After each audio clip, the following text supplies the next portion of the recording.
Hello class. Thank you, Autumn. I appreciate the opportunity to talk to you all and share a little bit about my experiences here as a professional communicator. Just by way of background, I think we wanted to start there. I graduated from Xavier University back in 1999, which I know seems like a long, long time ago for some of you, with a political science degree, and began my work working in government for politicians, and spent about 7 years working at City Hall for various politicians.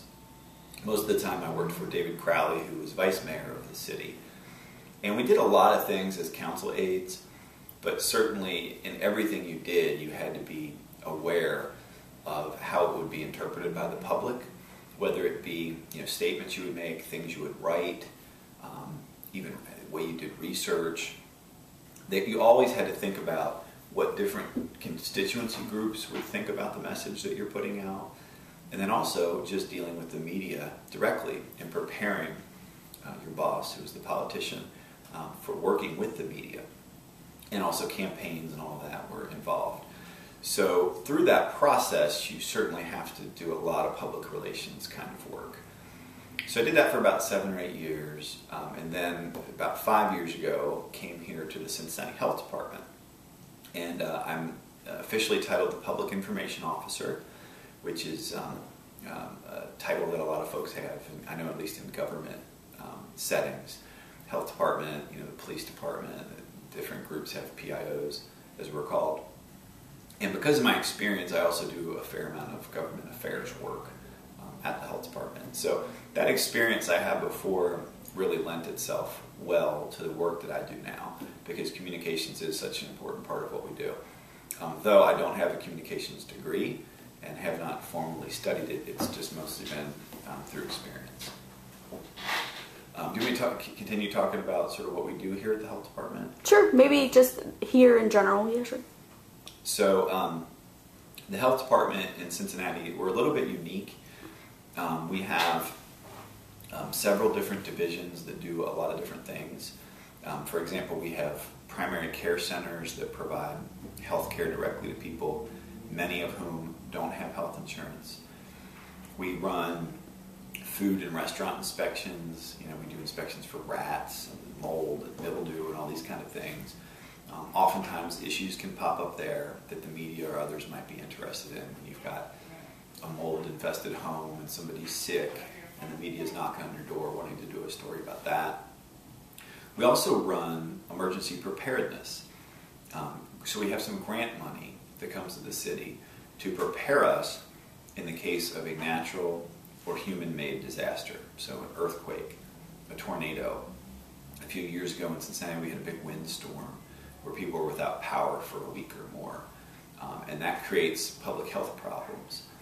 Additionally, there could be terror, in this unfortunate world we live in today, you can have terrorism incidents where anthrax attacks and other problems that have a large public health component to them.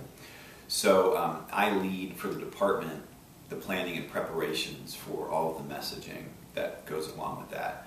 And there's a lot of classes that I have to take to keep up with my training so that we can keep current with our grant requirements. Mm-hmm.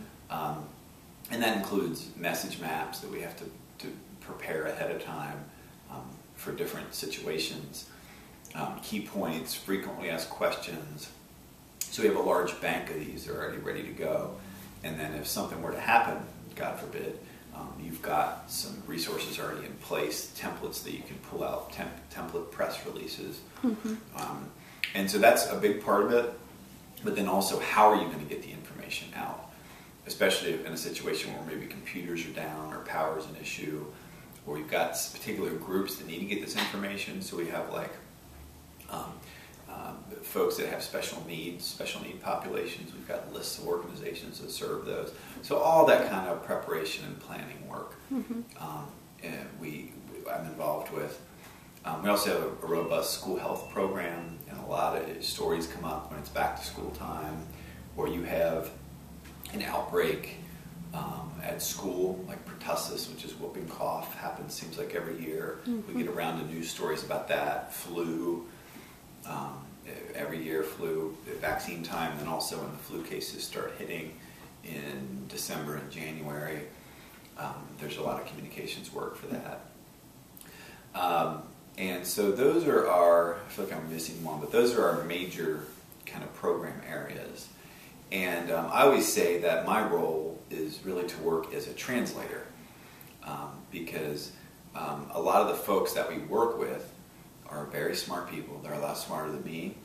They have a lot more letters behind their name. But possibly scientists or doctors. Yeah, scientists, doctors, MPHs, PhDs, medical doctors. Which when I first started here, I was a little overwhelmed, because I'm like, how am I going to operate in the same space with these folks? It was a little intimidating, but it didn't take me long to figure out that these people that have all this training can have real challenges when it comes to communications. So much of public health, especially nowadays, really has to do with messaging. If you're trying to protect the public, you've got to deliver messages in a way that different segments of the population can understand. So you got to think about your reading levels and all of that.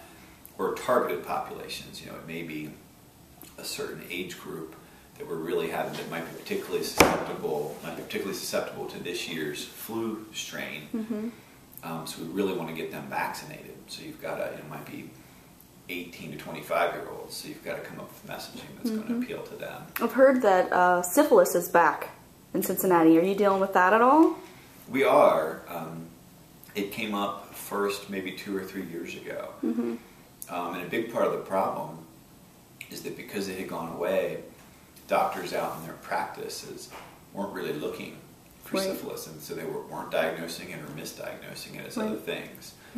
And also with some of the immigrant populations that we had coming in that weren't practicing safe sex, led to a syphilis outbreak in the city. So we're still dealing with that. So that's what I say. I always, like, friends and family always see me on the news. And it's like, oh, I saw you talking about an STD or bed bugs. There's always these fun topics I get to discuss. But you get comfortable with them. Yeah, well, and things I think that you often don't think of as public health issues per se, like emergency preparedness. I don't think that we intuitively connect that with public health necessarily. Yeah, and this might be a good time to make another point I wanted to make, which is that just talking about public health in general. When I first took this assignment, I really kind of worried I would be bored working in public health, because it just seemed dry, And one of the real challenges that we face when we communicate about health issues is so much of public health is preventative in nature. So it's getting people vaccines. It's doing food inspections ahead of time and taking care of minor issues in restaurant kitchens before they become major issues that get hundreds or thousands of people sick. It's encouraging people to go see their primary care doctor so that they can manage that diabetes or that heart condition, so it doesn't go untreated and they end up in emergency rooms. So not very sexy. They get really sick and it's really expensive to treat them. So it's preventative. I mean, everything about what we do is preventative in nature. Even emergency planning, we plan much more for it than we actually have to use it, though there are times we have to use it. But it's all planning and how, like for example, if anthrax were to hit, you have 48 hours to get people prophylaxis, get them antibiotics before they become fatally ill, 48 hours. So we've got planning in place, and how would we distribute medications That's a little more exciting. to the city population. I guess it's exciting. It's scary. But you were just talking about how you thought you would get bored. Isn't real, fighting. So anyway, but my point is that when we talk about public health and talking about the importance of it, you get on the phone with a reporter or a politician or a decision maker or a member of the general public, and it's hard to make it seem appealing for them because people just expect it to be there. It's not nearly as sexy or interesting as a firefighter walking out of a burning building with a toddler in his arms or her arms that they've just saved from a fire. And so you really have to come up with different methods. Lately, in this environment of with the economic downturn and budget cutting, I mean, our budget has been slashed over the last few years, so it becomes this competitive thing where you're competing for resources, and of course everybody wants to grab a microphone and talk about how important it is to put cops on the streets, and it's much less appealing for them to have the message of, we got to make sure people are getting their vaccines this year, right. Even though you're saving lives through vaccination programs and preventing illness and everything else. So that's a real overall challenge to public health. And then getting back to my original point, I've not been bored here at all. Oh, good. There's always something. I mean, right when I came in, we had the windstorm where people were without power for a week. And I just started, and I was trying to find messaging on, giving people tips on what to do about the refrigerators, with the food in the refrigerators. How long can they keep things in coolers? What foods can they discard, and which do they have to keep? We had folks who medications, they couldn't get to the location they needed their medication, or they had refrigerated medications that they were running out of. We had to do messaging on that. So that hit that right away, and then that spring, that was in the fall, and the following spring we had the H1N1 scare. We had a new novel form of the flu pop up, and that was just an insane 6 weeks or so, maybe longer, dealing with that. And it's just every day it's something. I was telling your instructor, Autumn, that this morning when she came in, I was a little delayed because I was talking on the phone with a Washington Post reporter about the health exchanges that just opened up as part of the Affordable Care Act this week. So it's like every day there's something different that seems like we're dealing with.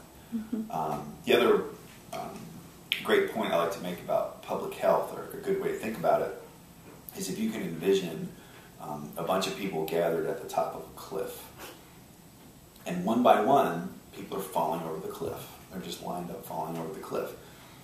And the response to that is you've got paramedics and doctors at the bottom of the cliff triaging people, helping them get into the hospital, fixing their broken legs, bandaging their wounds.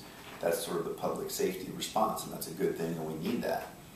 But what's the public health response to that predicament? The public health response is to put a fence at the top of the cliff so that people aren't falling in the first place.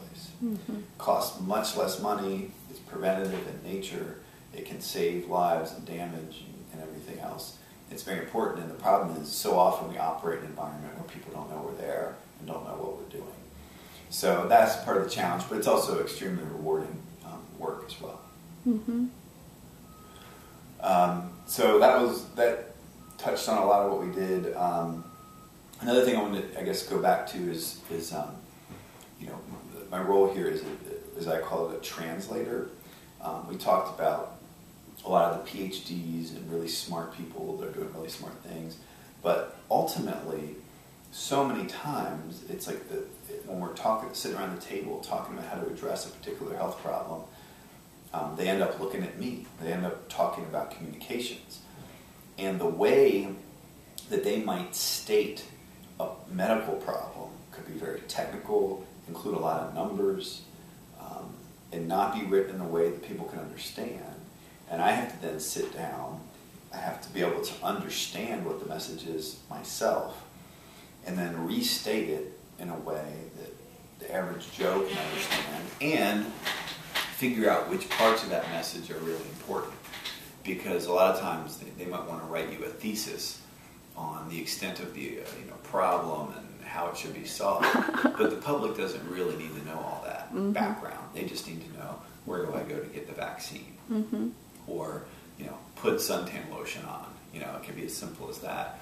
So it can be frustrating, but I also call it job security, because it does take, there is certainly a demand for people who can just talk in plain terms. And a lot of what we do, in terms of the actual products, like how we spend our time, we put brochures together, we write web pages, we write press releases, invitations, for different events.